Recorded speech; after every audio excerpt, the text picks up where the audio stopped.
FYI, there was supposed to be a video, but it wasn't working. So have a slideshow of pretty yarn instead.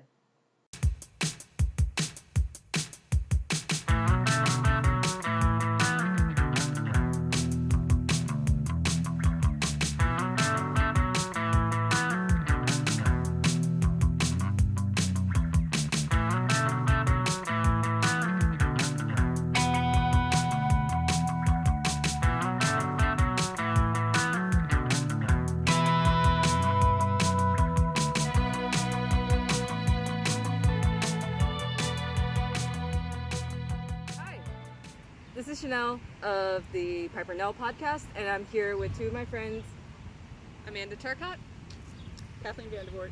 So they are two of my friends in the knitting group, and they are really cool and thinking of opening a yarn shop, and they just got back from an event called TNNA, so I'm going to have them first introduce themselves with some social media stuff, and then we'll get into just a kind of informal interview. Yeah. I'm Amanda Turcott. On Instagram, I'm Amanda_Turcott, Turcotte. It'll be at the bottom. And on Ravelry, I'm Amanda Turcott, all one word. Yes, thank you for pointing. All right.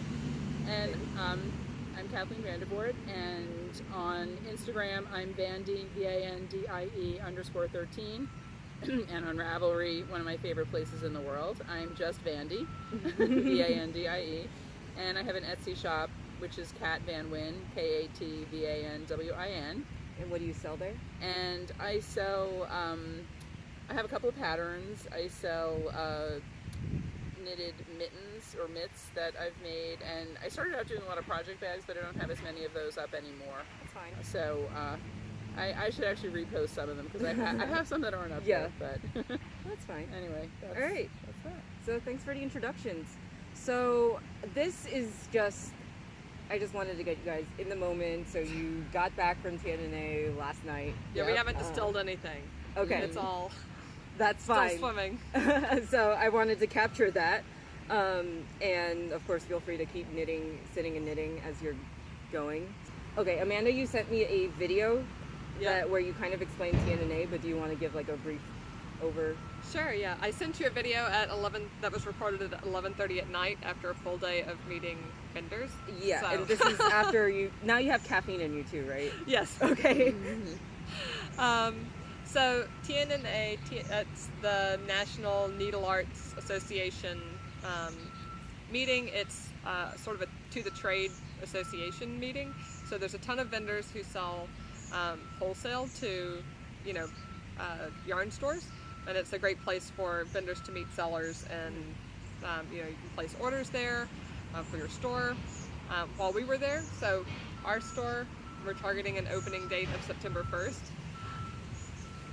So we were there to meet people, and we're not ready to place orders. Right. So we'll be like sort of culling and sort of deciding on that over the next 2 to 3 weeks. But to meet people and really like look at it and evaluate all the yarns, because we know there are so many great yarns out there, and a lot of them we'd use, but a lot of them we hadn't so yet. many that I had never seen before. I feel like I learned so much. Oh, okay. Yeah. So we'll get into like the vendors that you saw there, but leading up to TNNA, what made you decide to go, and why do you think that was a good step in your kind of yarn shop planning process? Well, I mean, we knew that you knew about TNNA more than I did. Yeah, I'm not even.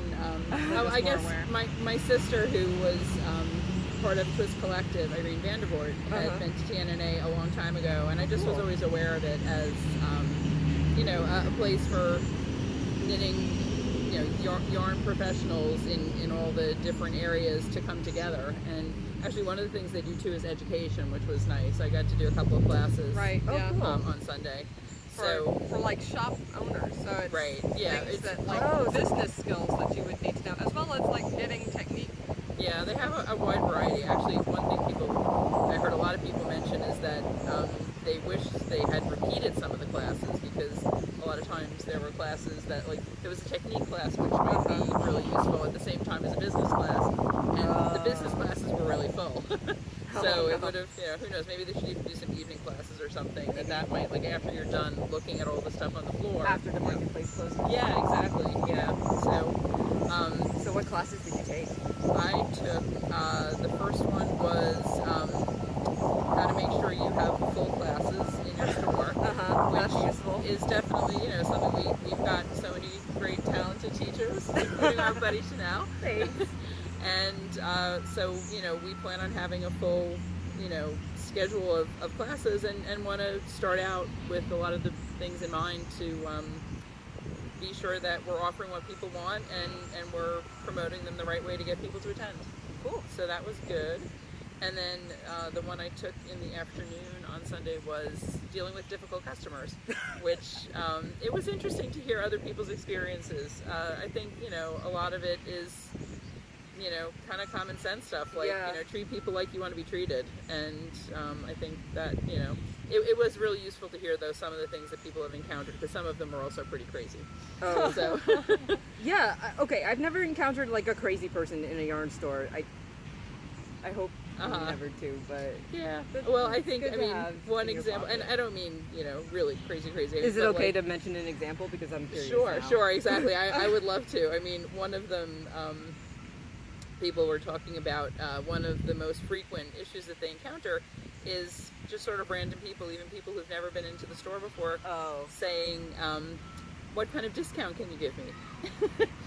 Just straight up. Just straight up. It's like, of course, everything, I don't know. I mean, some people just have like a discount mentality that everything should be discounted. Yeah. But one woman apparently walked into one of the shops and said, I have 3 dogs. What kind of discount can you give me? So she thought because she had multiple pets that she should have a discount where other people... that's not even fiber related. Exactly. So anyway, that was an example of something we should be prepared for. You never kind of know what people are going to say when they come in. So were you taking classes separately? I didn't actually take any classes, so I arrived on late Saturday night, like midnight. Yeah. Did we mention what dates it was? What dates were you there? Today's the 13th. Yes. So we were there. Today is June 13th, 2017. Right. So it was the 10th, 11th, 12th. And I got there at I got to the floor at about 2:30 in the afternoon on the 10th, the Saturday. Yeah. Right. And meanwhile, I was having a birthday party in New Jersey for my 2 youngest kids with a petting zoo in my backyard. Fun. Alpacas, sounds like a hassle. all around. Alpacas and sheep. Alpacas. Yeah. And that's a totally different topic. So I did. Actually, I can do a little show and tell because I've got my handout from.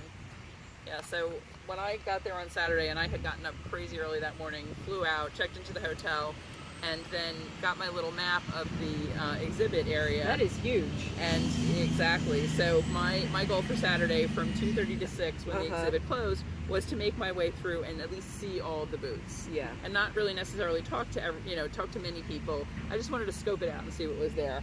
And so I did that. And I did talk to a few people that day, but very few, and then talked to all of them again the next day with Amanda when she was there and able to see it too. You met Claudia from Claudia Hand Paint? I did, and she was so sweet. She's so sweet. Yep. And so I just nice. finished a pair of fingerless mitts using Claudia's Oh, hand cool. paints. And Wait, did you have it with you? no, I didn't. They were a gift for a teacher, a year-end gift. That's so cool. But she was so sweet. Yeah, that's so cool that you get to meet like all these makers that you just know like by their tags. Yeah. And actually one of the booths that I did talk to people in the first day was Ravelry, because I'm like the biggest Ravelry fan in the world. Yeah. So, FYI, wait, would you prefer to be addressed as Vandie or Kathleen? that's fine. Vandie's good. Yeah. Vandie? Okay, so by the way, Vandie did a Ravelry like seminar for our group, and it was totally legit because she had hooked up her laptop to the screen inside and everything. And I'm gesturing over there because over there is where our knitting group normally meets. So yeah, that's awesome. Yeah, it was really nice. Any other like memorable connections you made? So one of the things that we would like to focus on in our store is some local yarn people. And so, I made a point in going through when I saw somebody who was from New Jersey or the local area of talking with them. And one of the people that I met the very first day, and she was in one of the last booths, so it was right before the exhibit was closing for the first night, is Angela from Molly Girl. And, love her. Yeah. Have you met her? Do you know her? No. I just heard. Probably heard of her. Yeah. She does really fun, hand-dyed yarns, and everything's got kind of a musical and rock and roll theme. It's a rock and roll theme. And she Great is colors. and she's wonderful, and she's so fun to talk to. We wound up hanging out with her a bit on Sunday evening, and it felt like we were old friends. Saturday. So Awesome. Sunday evening? Sunday evening. Sunday oh my evening, goodness. yeah, because Saturday you got My there days at are like so messed up. midnight. I know, it didn't feel like the days it was actually. It felt like I'm sure it all I felt don't like a know. blur. It did kind of feel like a blur, but it was great to get to initially meet her then, and so then the next morning I did my first class, and then Amanda and I both hit the floor and went around to vendors for a couple hours, and there were so many good things. We only got through like the first 2 aisles in 2.5 hours before I needed to. Well, we ate some lunch, and then I went to my second class. Was there food on the premises? Well, on the premises. So we were at the Columbus, Ohio Convention Center, which is like a massive convention center. Really massive. Like they had 3 conventions going on simultaneously, or at least 2 Wow. going on simultaneously. Oh, and one of the other conventions was the Midwest Haunters Convention. So there were people walking around looking like, zombies Oh my God. and Frankenstein. That warrants a professional convention. No, so we were there, and there were vendors selling to yarn shop owners. These were folks selling to haunted house owners. Exactly. They had all sorts of fog machines. They had smell machines. That is really like, to funny. make the experience of being in a haunted house like even more real. And then of course like their evening events were all in costume, and like these folks were decked out. Yes, definitely. And there was also a graduation that happened in that area on Saturday too. So oh my God. On my way into the exhibit the first day, as I'm going in, there are zombies and things coming toward me, and then lots of people in caps and gowns. It was very surreal. And then people in I guess it might be too warm for hand knits, but No, we There were were wearing some. knits, There but it were was chilly. some. I wore mine. It was. I don't have my wrap with me that I was wearing, but I was wearing my Waiting for Rain. ooh, Rat. the rain is amazing. Yeah, that's like, and I got a lot of compliments on the Yay! which I'm like, yay. That I feel like every time I knit something, I learn something, and that Yeah. one I learned don't knit lace with variegated yarn Oh, because you can't see the lace. but it turned out pretty. still well, pretty. It just added texture to the short row sections that you Right. did. Yeah. So anyway, so we talked about the people that you met. So what did you get from the people? Did you bring any of your acquisitions? So We did get some samples. we got some samples. Because we haven't opened yet, we didn't, a lot of people with existing shops go there and they place their orders for the upcoming 6 months or a Right. year. But we were really more exploring what we think we were going to carry. Mm-hmm. So, and some vendors gave away little samples that you could just knit up, which was really nice. I And, gave out little samples. Let me show you my sample bag. Yeah. oh yeah. I have a bag of samples, right? So those are all from different. For all different vendors. vendors. Yeah, well, most of them are dyers, and it's really interesting to talk to folks who own the mills too, or who work with a mill and sort of control the yarn process from start to finish, versus those who work more on the dyeing ends of the process. So they're a little bit. I feel like seem to be more focused on the colors and how the colors sort of play and work together. But anyway, so yeah, I mean, a lot of these are super helpful because now Kathleen and I can go home and actually see what it knits up like. What are those? Can you hold that up? The stuff. This is the stuff. I'm gonna hold it really close. Yeah. we got from. You're the closest to the camera. It's fine. They've got a little. What do you call it? That's so Rubber cool. bands on them. But these were That's samples awesome. from Knitted Wit, and they had this clever little. That's so cool. They had such a smart way to do it. Each of their samples, each color was a specific type of yarn. So I was wondering that, they didn't tag them. I realized they didn't tag them, but then I was looking later and oh, here it is. So yeah, they closed their yarn tasting, and basically I picked 4 that I liked the feel and or color of, and Oh, I see. They are different bases. Like this is yeah, single like ply, that this is exactly. ply. That's orange is a single fingering. Ooh, I like the And symbols. 2 of them are DKs. So anyway, it was really clever the way they did it. You got a little checklist so you can identify by color what the type of yarn is. Oh, that is so cool. Yeah, Red it was and really pink. clever. Oh. So last night when I was waiting for my flight, which was delayed multiple times, Oh no. I just didn't feel like working on any of my projects, so I started on a swatch, and on this swatch. And why did you decide to stripe the swatch?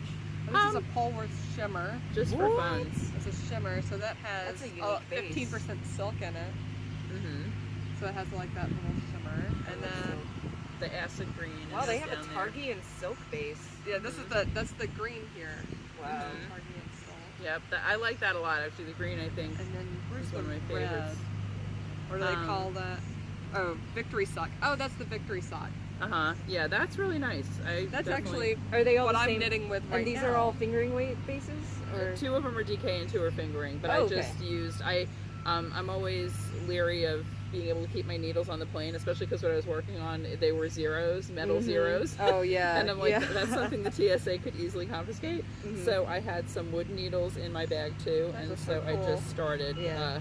So you have a Yeah. bunch of stuff in that bag over there. Yeah. Did you want to take Actually, them though, in? I'm knitting yeah. right While now. we're on with- the subject of knitted wit. While we're on the subject of knitted wit, I am actually using her Victory Sock base, and she persisted. And That's so the cool shawl color. that I'm working with So right now. pretty. This is the lace section, so you can see it knitted up. Right. And this pattern is, of course, Chanel's. That's Mitered the Nova. wrong side. That's the wrong wrong side. Hey, it's the Mitered Nova. It's the so Mitered cool to Nova. watch, like to see, like. Yay. It's still cool to see objects of my patterns. I don't know. As a new Yeah, designer, I'm yeah. still like super excited whenever I I am see super excited with this. someone knitting my pattern. Absolutely. I in love real this life. pattern.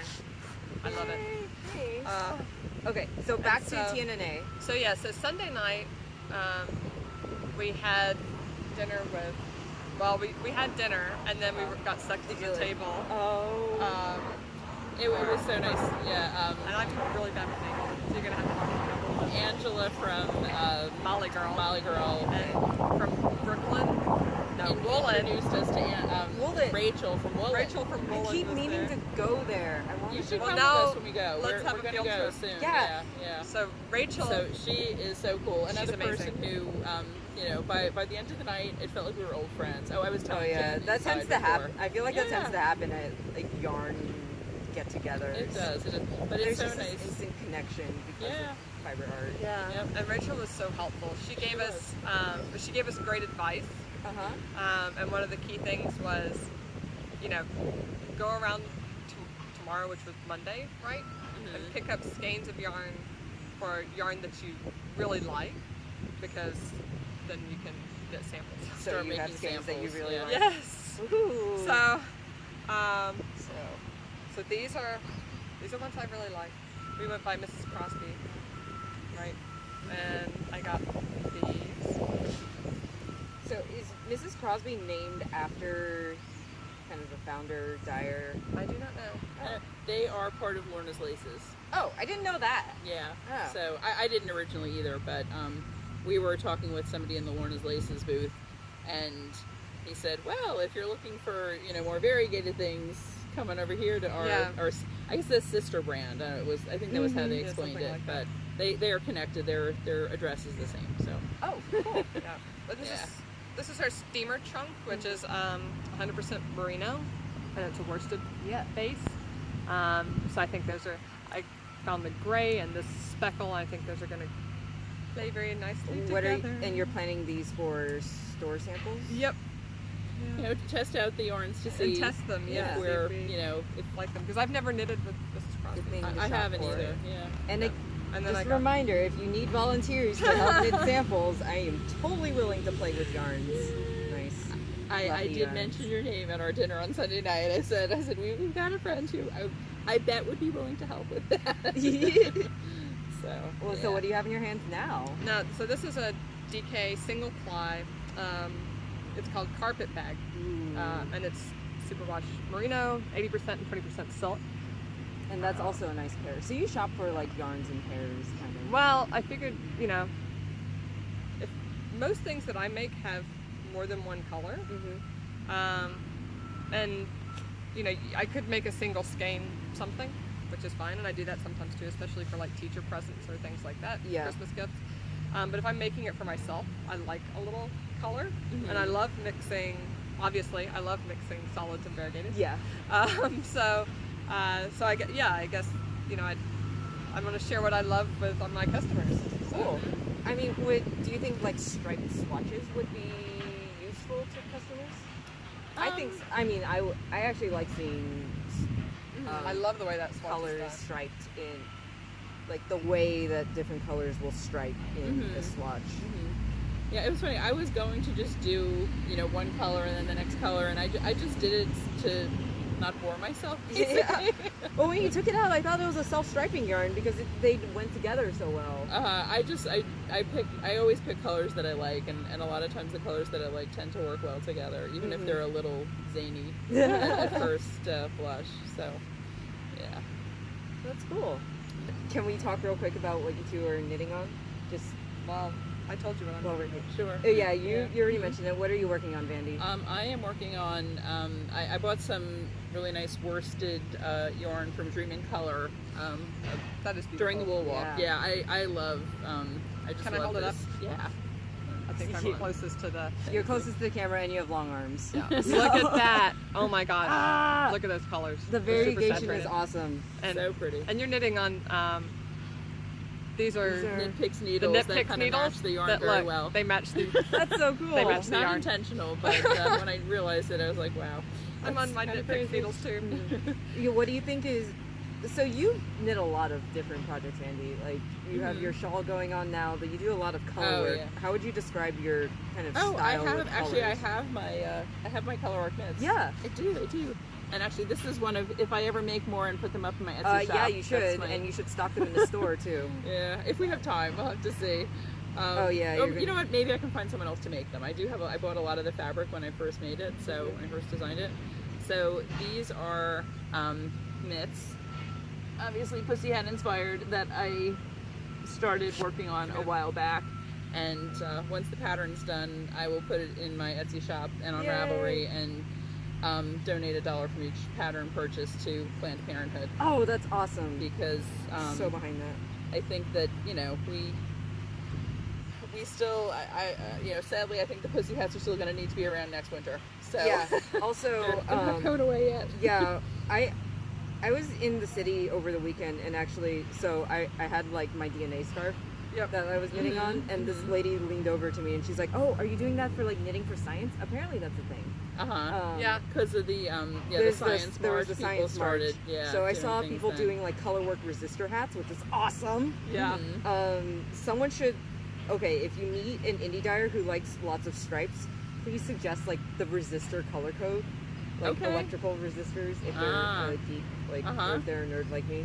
So you know, in circuits you can place resistors. Yep. So the way you don't have to like look up the, you don't have to look up like their resistance from like the specs or something. What you can do is each resistor is striped with a certain color code that where you can read the value. That I they did know. have. I mean, I knew that they had different colors. Yeah, and but the it makes color sense that code- they actually have a purpose. That So they're not just. stripes They're in now that color over my code. head. But you're kind of a science, kind of. I'm more mathy. I mean, I can't.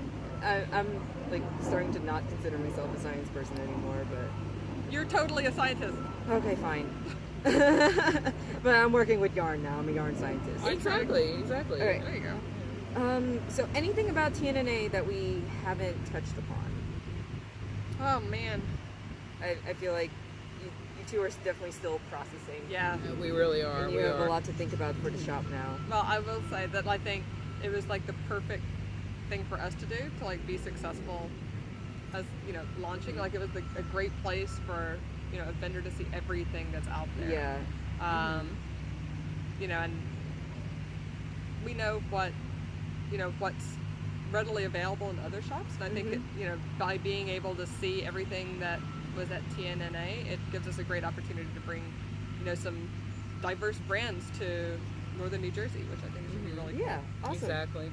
And the thing, you know, I went knowing we were going to get to look at a lot of great yarn, and I figured we'd meet some nice people because the fiber community is, you know, just a very kind of warm and friendly community, really.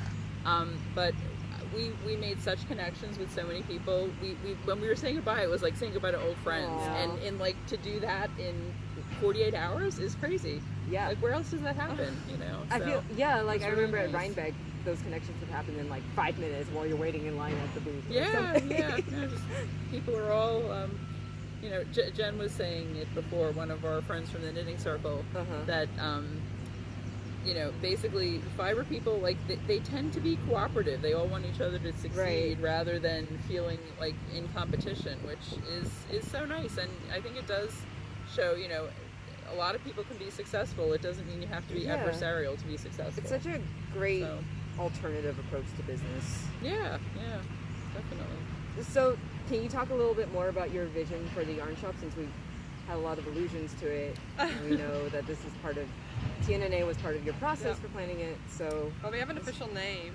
Now we have an official name. Oh, wait, do you have but we don't have our website and everything. We don't have a website. So, and we don't have That's our fine. emails and stuff. So, you know, we'll do it on a future one. Focus on what you do have. Yeah, exactly. Wait, you are certain about starting a podcast? I don't know. I mean, you can keep coming on here. I would I'm not certain about anything. I'm perfectly happy to keep interviewing you guys. Yeah, as we kind of move along and really get things nailed down. I mean, and if they lock down a space, then we're doing an interview in there. You're gonna see the whole evolution of a yarn store. It's gonna be so cool. Great. You're gonna see our boxes that we have to open and inspect.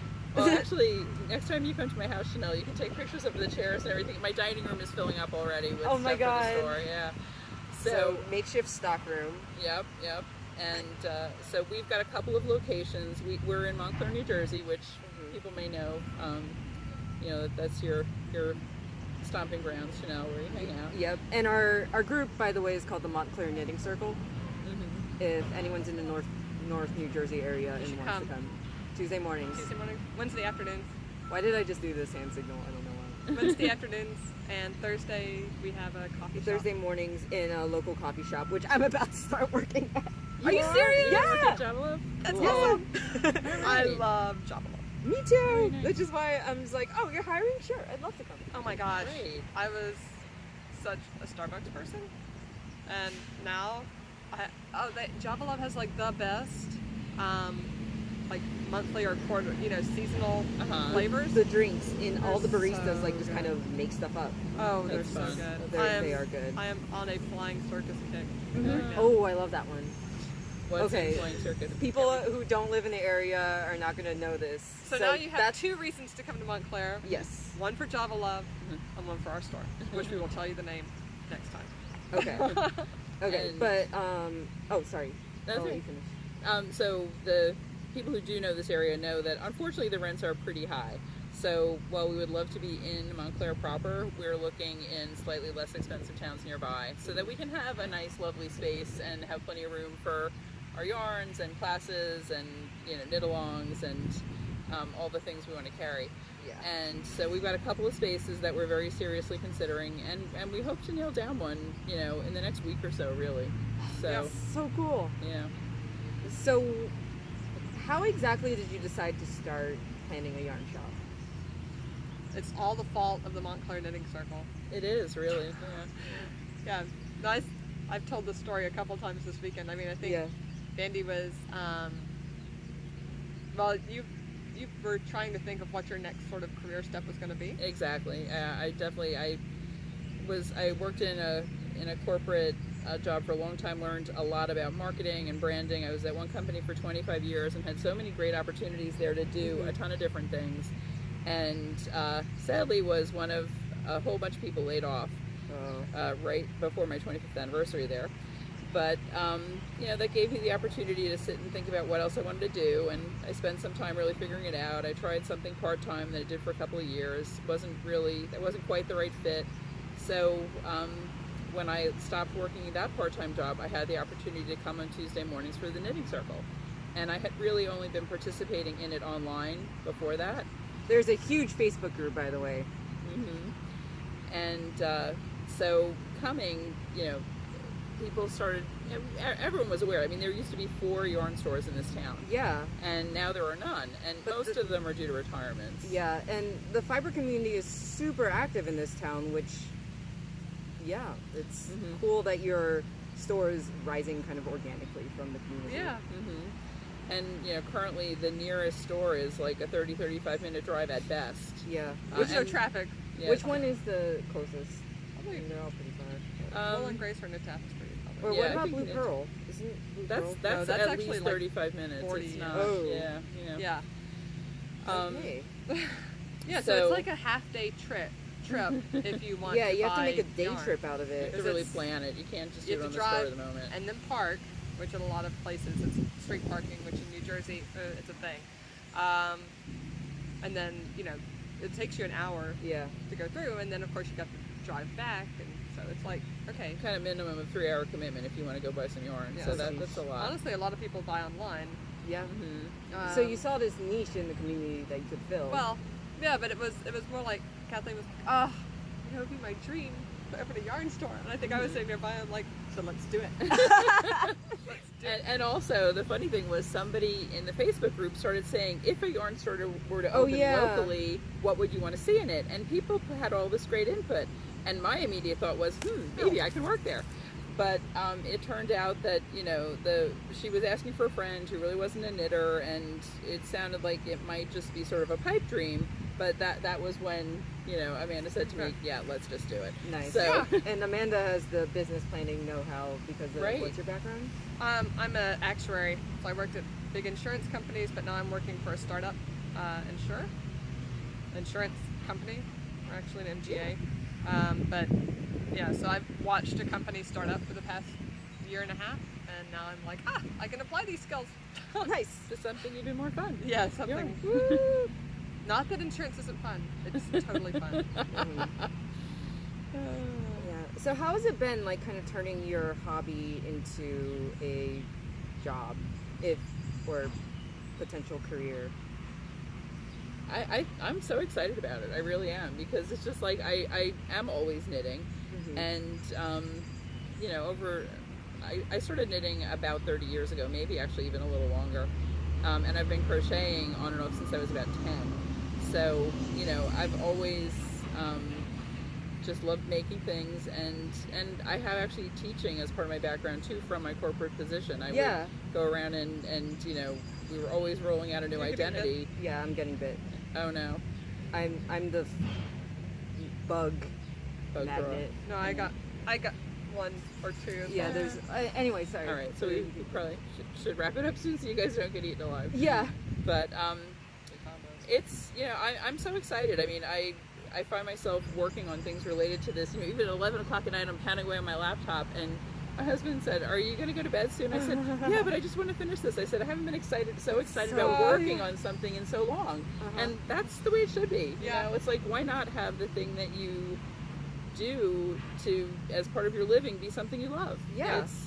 It's a big part of your life, so it shouldn't be something you dread. And, it should be something you enjoy and is positive. Clearly, you both are very passionate about knitting, yarn Right. crafts. And like being in your local community. I mean, after Right. commuting back and forth to New York for 16 years, 17, Yeah. I'm sort of done. Yeah. Like, I've been, I left my last job a year ago. This is my last corporate job where I was commuting all the time, and like this year with my kids has just been so good. Like, I've seen them grow a lot, and honestly, like, meeting people in the community, because now I'm able to come to Montclair Knitting Circle. Yeah. I'm able to be like more active in Girl Scouts and all sorts of stuff like that. So, when you live with people that you know. Yeah, and you guys know my situation, so like being able to really like throw myself into the knitting circle and the local community really helped me get over my last career move. So Yeah. yeah, so I'm just really excited for you guys. Yeah, this is probably a good note to wrap up on. So we talked a lot about a lot. Yeah. Like TNNA, and we're at like 35 minutes. See, wasn't like time It flies. goes. It does. Yeah, And totally. I know you guys have to go and do stuff. So, so again, this was Chanel, Amanda, and Vandie, and they are planning a yarn store. Just stay tuned. Stay with them. tuned. They are. You'll be doing the first some to really know. awesome Yeah. The Pipernell Yeah. podcast will be the first to really hear all the details. exclusive to this podcast. All right, bye everyone. Bye.